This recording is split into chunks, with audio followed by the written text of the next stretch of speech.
Hey everyone, welcome back to game 17 of the best of 21 series between the Jordan 23 and the Viper. The score now is currently equal at 8-all each, which is, to be honest, not that surprising considering that both these guys are fairly equal in actual rating and actual gameplay style, I guess. Well, this is going to be game 17. One of these guys is going to be able to take this game, which is going to be pretty cool to see who does this, because this is going to be an ultra random map pack game, or map even, and the reason for this is because, well, just look at the map. It's really cool. It's really strange as well. It reminds me of Salt Marsh, to be honest, because of all these, well, marshes.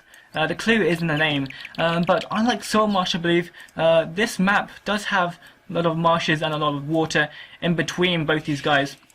You can see lots of just bodies of water, all these rivers just flowing just between the two land masses, I guess. So I guess water control should be pretty important in this game.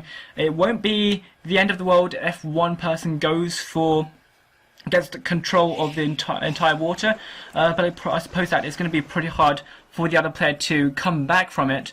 Now, going for water is going to be good, but there aren't so much fish. It's not like Nomad or Mediterranean or Baltic or stuff like that, because there isn't actually a lot of body of water. The area of water on this map isn't actually quite a lot, but the fact that it extends to so many places, it's pretty important to actually secure it, because, you know, for example, in the feudal wage, when galleys just come out, whoever gets control of water will get control of the galleys and basically just stop the other player from actually going to the other side and actually attacking, which should be pretty good for the player who does that.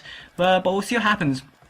So anyway, we had the Viper here playing as the Huns this time, up to the north of the map in yellow, and we've got Jordan 23 playing as the Mayans and in the grey down to the south. So yeah, they basically swapped civilizations last time. Well, the time before. Last time was the Double Arabia map, which was pretty cool.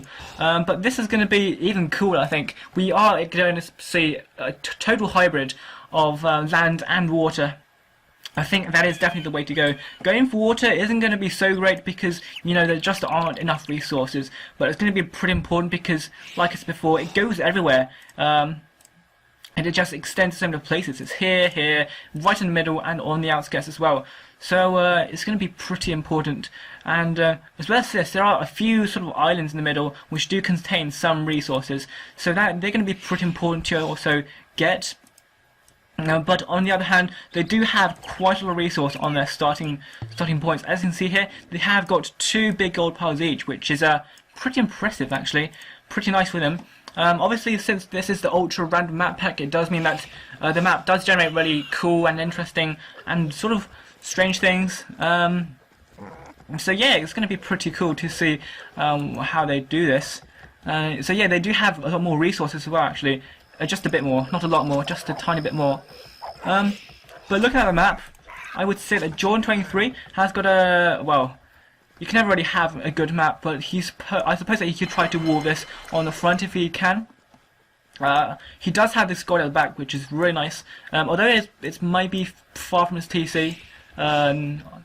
Strike that, it's not very far. But even so, it should be nice for him to defend against. Meanwhile, the Viper, well, where is his gold? His gold is right here, right next to his wood. So I guess this wood would act as a sort of natural barrier, even, which should be nice for him. But at the moment, these guys are going to go to the feudal wage very soon, and docks are going to be coming up right now. Yeah, and we have got the Viper docking up at the north of the map. I should say the sort of northwest side of the map, and Jordan doing exactly the same. So looks like they might even go for some sort of a grush. Although going for a full grush is not going to be really nice. It's not going to be so beneficial because, as you can see here, Viper only has got this one big fish, and that's pretty much it right here. He's got a few shorefish dotted around, but it's not going to be so good. Yeah, because the one big fish, one tall big fish is just not enough. And Jordan here just gathering from shorefish, which I think is not a good idea to do.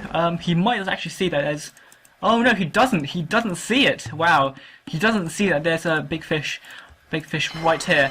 But going for shorefish is never a good thing. Because fishing ships just get out from shorefish so slowly. You can see here 11, 12, 13. It's not very fast at all.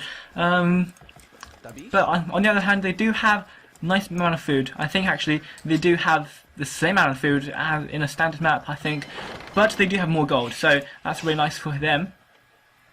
Now Jordan now plays the mines, Viper plays the Hun. That's pretty cool. As we saw last time, or the time before in game 15, I believe, Viper was playing as the mines, Jordan was playing as the Huns. This time they've swapped roles, they've swapped civilizations pretty much.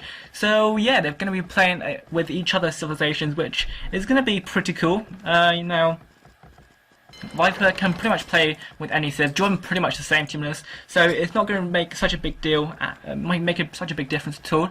And Viper might just lose a scout right here, which is not so great. He's just, oh my god, he almost walked straight into that TC, and yeah, he just lost that scout, which wasn't very good. Not so great, but as you can see now, both these guys are going to go for a grush of some sort, because, well, I see a grush, but looks like they're also going to go for a bit of land, but going to go for that usual grush sort of economy, with wood and gold being the priority. And now both these guys getting to the feeder regions pretty much the same time, which is pretty expected considering that they're both pretty similar. So yeah, going to go for total wood and gold. So 3 on gold, going to be a really nice standard grush sort of amount. And yeah, going to go for galleys, I believe. And as you can see here, Jordan has actually scouted Viper's dock. Viper, has he done the same with Jordan? No, he has not. So he has no idea where Jordan is. He could be, for Viper knows, on the other side. But Jordan with the scouting, obviously he had actually got a scout somewhere, because he didn't lose his, and he could be able to, yeah, he's going to go and send galleys straight away. Viper now, where he's going to send his, at the moment he's not actually building any galleys at the moment, which I think could be a grave mistake, because now Jordan is going to come in here with a galley, and he could potentially just destroy all of these fishing ships. But there we go, the galley coming out right here, which is going to be good for him. And Spearman being created as well from the Viper. So, okay, I'm not entirely sure why. Where is the Spearman anyway? I don't know. Oh, there we go, the Spearman coming out. A forward Spearman, that forward Spearman strategy is going to work out. But I don't know what he's doing that, because, you know, with gold, with gold and wood being like the priority, you would expect to go for archers at the mines. And well, I don't know why Viper going with a spearman right there, because of course the mines don't have access to any cavalry, which is yeah, which is okay, but that's very strange from the Viper. I don't know why he sent a spearman right over here. I'm pretty sure it's not a mistake, because the only other unit which can create is the man-at-arms, which is not going to be so great as the Huns, but even so, he's going to go and do some damage right here, which is kind of cool, I guess. Spearman on villager action, going to be epic. The duel of the century right here, and yeah, the Spearman's going to lose to this villager. Of course, the villager does have loom, so of course the villager is going to be able to beat the Spearman, but I do think that, yeah, the Spearman is going to be slightly faster, but this Eagle Rise should probably be able to finish the Spearman off. And but even so, he does have these 3 skirmishers coming in, and he might just even be able to pick off this villager if he's going to be able to do this. But no, he's not, because now Jordan has unleashed the beast. 6 skirmishers right here, going to be able to pick off all these skirmishers from the Viper. Currently doesn't have any upgrades, but there we go. There's the blacksmith coming up as we speak. And he's going to be driven away. Meanwhile, on the water, we can see that yeah, he has. Jordan seems to have picked off 2 villagers, 2 fishing ships. Viper did have 5, I believe. Sorry, 4 fishing ships. He picked off 1 fishing ship. So yeah, nice play from Jordan. Looks like he's also winning on this front, on the land front as well, because now he's getting driven away. But a guy coming out for the Viper. In fact, Viper's now docked on the front, which I think is a really good option, really good choice. Of course, guys, with their 6th attack, that's pretty nice for a feeder wage unit. Now, galleys, if they're mass enough, they can easily one-shot any any units like skirmishers, archers, and all that jazz. So going with his galleys right in the middle is going to be able to mean that Jordan is not going to be able to push in with skirmishers alone. And now even with skirmishers with their three armor, even so, the galleys will be able to do 3 damage, which is going to be enough, which is going to be good. Now Viper seems to be pushing back just a little bit because Jordan has been forced back as well, which is nice for him. But the thing is, Jordan has a pretty bad sort of map in terms of the fish. Same thing goes with the Viper, but unlike him, Viper does have, wow, there's one food right here on this fish. But yeah, Viper does have these 2 big fish, which is going to be good for him. Although he has lost fishing ships, it's not the end of the world because at least he does have something to actually gather. Now, oh my god, look at this! This is amazing. Galley on land unit battle, what amazing! And this guy might just go down actually if he's not careful, but looks like he's not going to be able to pick it off anytime soon because this galley is just too quick. Obviously, with 5 range, he's going to be able to outrange all of these guys. But of course, with searching done, that's not going to be the case. Yeah, Viper's just doing searching right now. And we'll see what these guys both add. Obviously, as the mines, archers are going to be that amount cheaper, which is really nice for him. I don't remember how much cheaper, but definitely going to be a nice bit cheaper. But suiciding his eagle right there, for some reason. Well, yeah, Jordan is going to have a tough time trying to get through here with all of these guys in the way. But now Viper with quite a bit of food and wood in the bank. So it looks like, well, what's he going to try and do? Because now he's got this 2 archer ranges. He might even go for a 3rd. In fact, he should go for a 3rd, or maybe even another dock. Because with all this gold food in the bank, not gold, I keep getting these resources muddled up. Wood even in the bank. He should try to create more not resources. He should try to create more units. And Viper are going to try and pass this wall. I don't think it's going to work actually because these skirmishers, this entire army of skirmishers and archers, is going to be able to come in here and probably even pick off a villager. And that's probably what's going to be able to happen. And one villager is definitely going to go down for Viper, but getting chased down by Viper here. And Jordan's going to have to retreat because he's only got skirmishers right here. Well, 2 archers is not going to be enough to deal with villagers. Of course, skirmishers probably the weakest of the lot of feeder wage units. They only do 2+1 attack, which isn't a lot. Of course, a villager that just does 1 damage to a villager, which that's pretty mediocre. Look at that. The HP of this village is going down so slowly, and considering how many spears have been thrown at him, it's surprising how he's actually managed to stay alive so long. But even so, Jordan now going to be warding this off right here, going to be warding the sides, and in fact he's warded off the entire base quite a bit, quite substantially.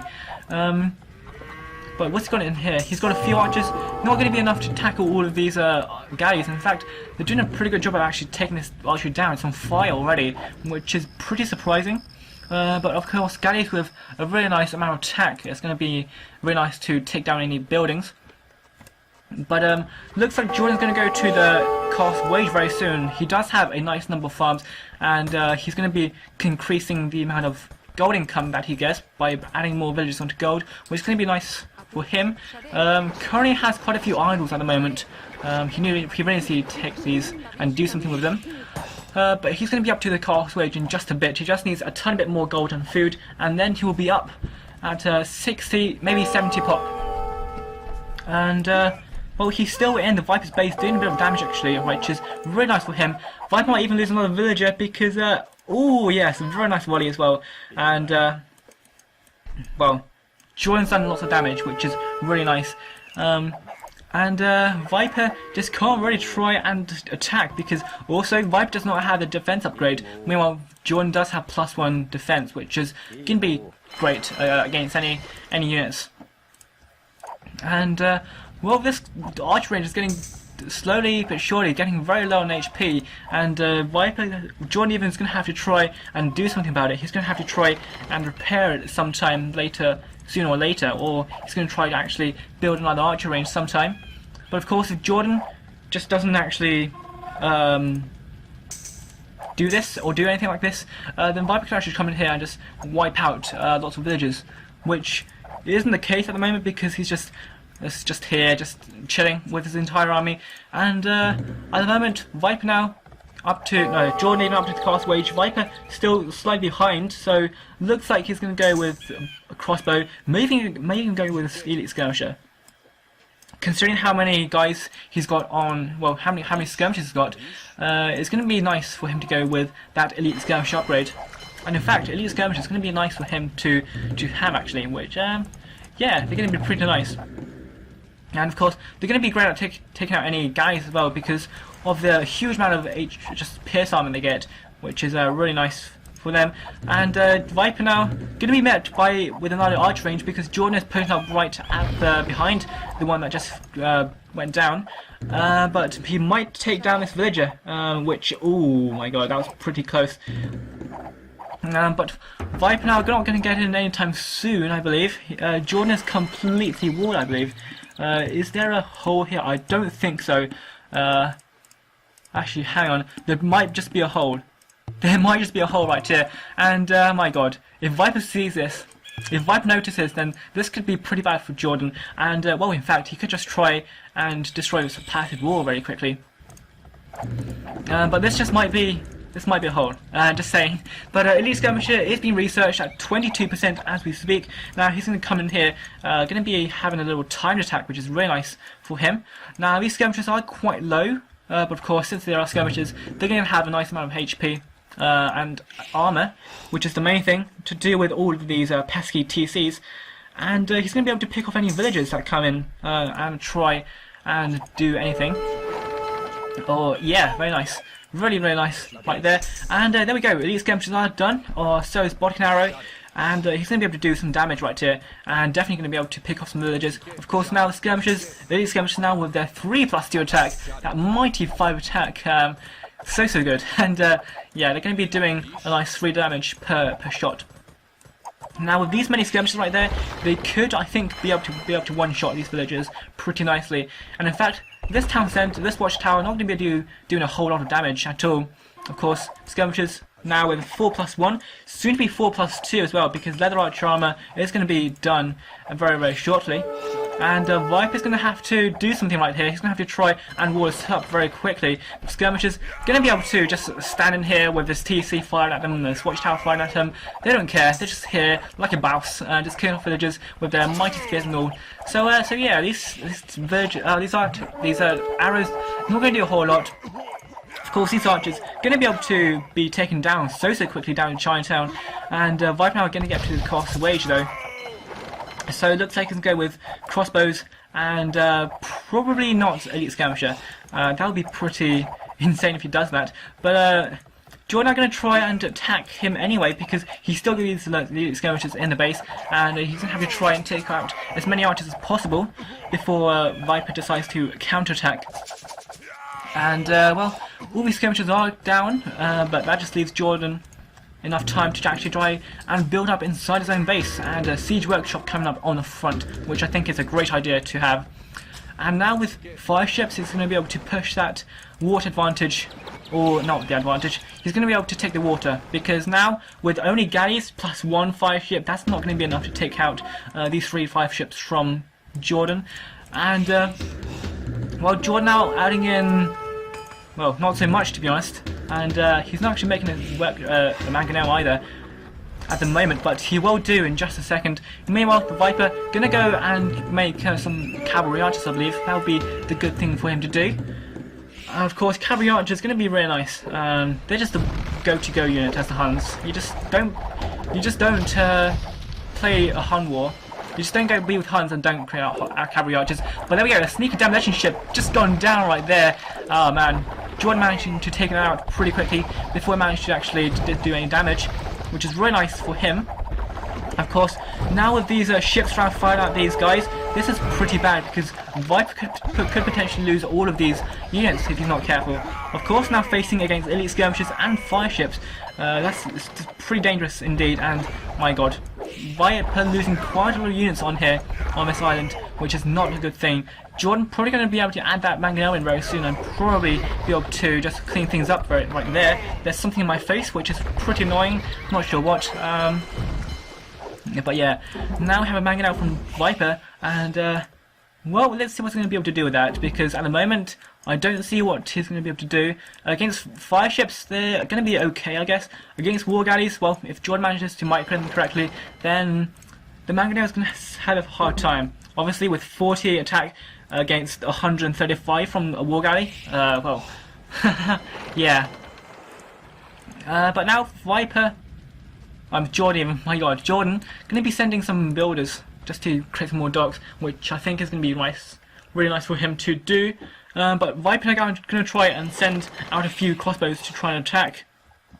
And, well, this could go down pretty badly for him because, well, I say that, but 5 ships against war galleys going to be very nice for Viper actually.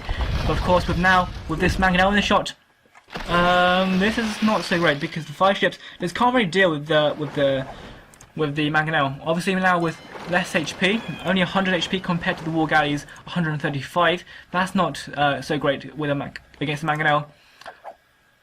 But now we've got a Mangonel and Mangonel action very soon, and these elite scavengers going to go down so quickly right there. Really nice as well. And well, who's going to make the first Mangonel shot?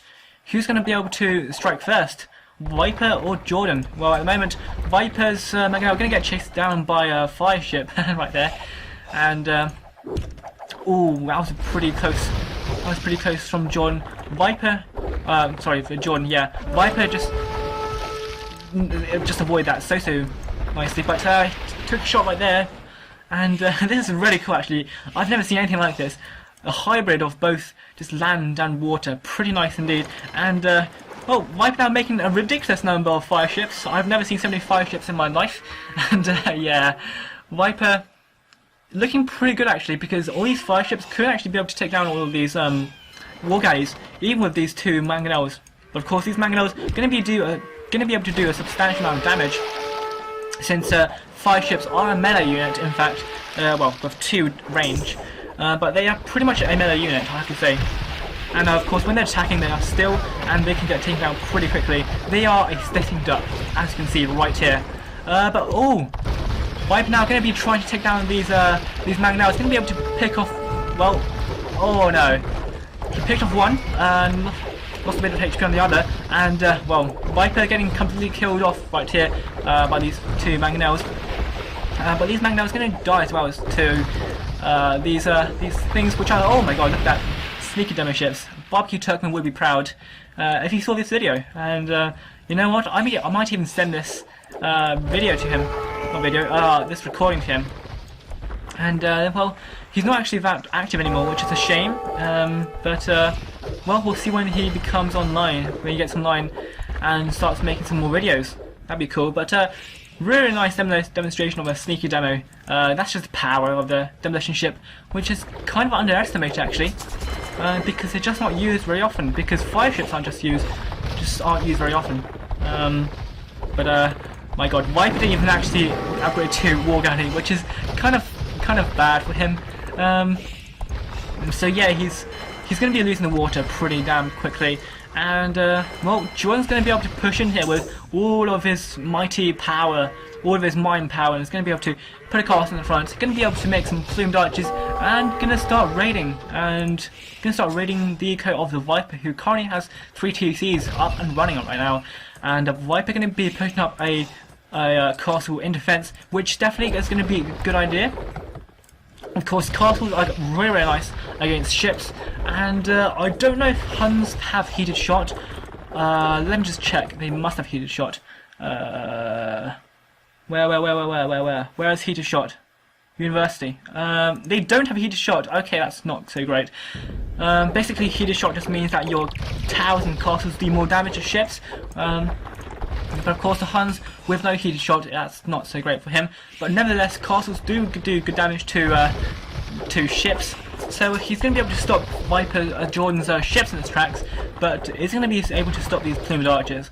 Well, we'll have to see and find out for ourselves. Meanwhile, the Viper's on 75 population, but my god, Jordan on a whopping 112, 11 even. And yeah, really nice from Jordan. And well, the Viper's looking to be in a spot of trouble right here, because now Jordan has total domination of the map control. He has total water control, and he's just going to be able to surround Viper, and Viper's not going to be able to attack. And of course, if you don't attack, you don't win. And Viper, yeah, looking to be in a bit of trouble right here. Jordan can attack whenever he wants to. Viper just cannot deal with all of these guys right here when he does not have the galleys at all. He doesn't even have war galley, which is pretty bad for him. Well, we'll see when Jordan's actually going to be able to do something. He's probably going to be able to mass some plumed archers right now, as you can see right here. And another castle over here, which is kind of strange. He could actually try to put it in a much more offensive place, like a location, for example, right here next to the siege workshop. That would be pretty good for him. But to be honest, he doesn't really need to defend his eco, because the score just says quite a lot. That's almost a 2k difference. About 1.5k difference. That's quite a lot actually. And well, he could try to put it in a much... Well, okay, there's a lone cavalry archer there, just getting taken down by TC. No, he could try to put this in a better position. For example, at the back here, that'd be pretty nice indeed. That would be like the ultimate trash, except there will be a castle drop of the century. And well, yeah. But anyway, plumed archers are being created, and Jordan's going to be up to Imperial very soon. Now, where has he sent all these plumed archers? I just can't see. I don't know. They were out in garrison just then, but where have they gone? Ah, there we go. And so yeah, these are fully upgraded plumed archers from the castle age, so they could be able to do lots of damage right here, and going to be able to do a nice amount of damage to these villagers. Now there are 6 of them, and they should be able to do nice amount of damage to this mangonel. The only thing is, plumed archers not going to be great at actually attacking, like, I don't know, mangonels, because, well, the mangonels just do too much damage. Of course, with 50 HP, that's going to be really nice to actually tank some damage.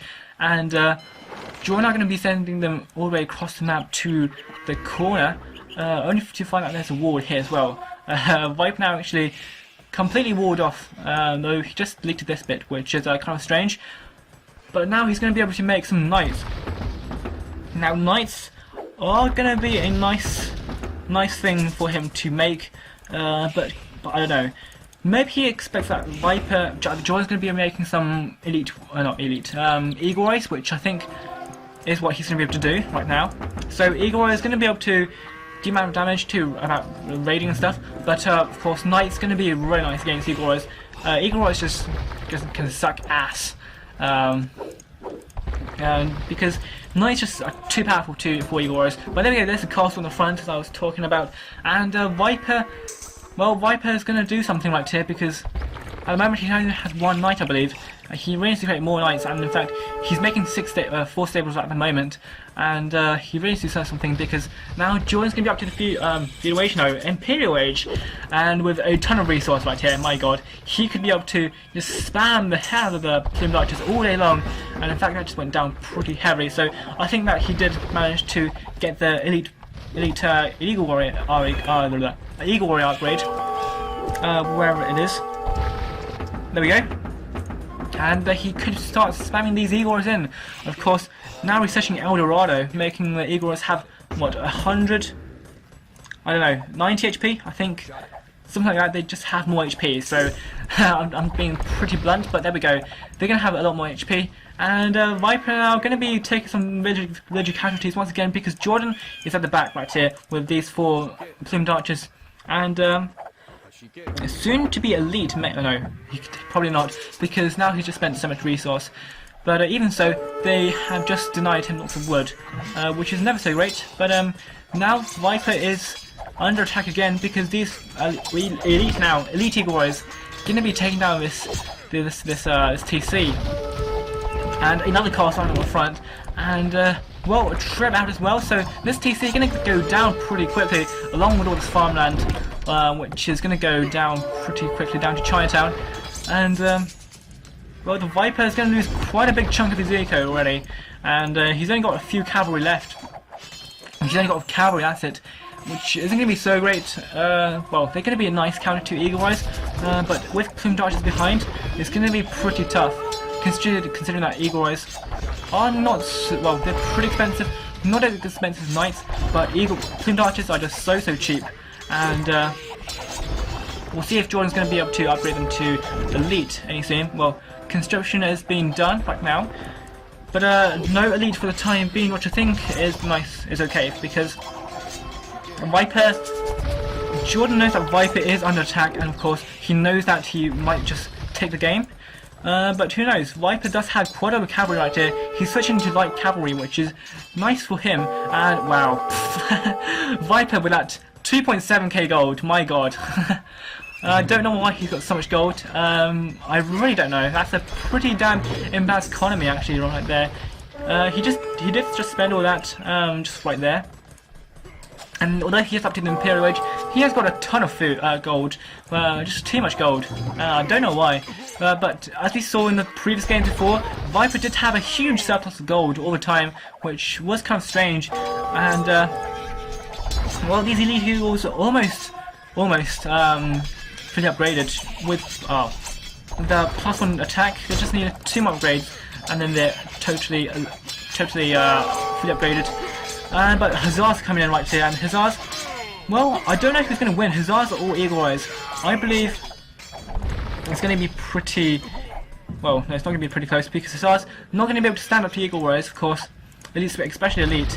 And now Halberdier are going to be able to come in here and absolutely shred all the cavalry from the Viper. Viper going to have to say GG right here. Viper now resigning, making the score 9-8 to Jordan. Jordan taking game 17, and my god, that was a fantastic play by him right there, taking the water control as I hoped one of these players would, and of course pushing that water control to his advantage. Then going to be able to just storm in here with whatever he can.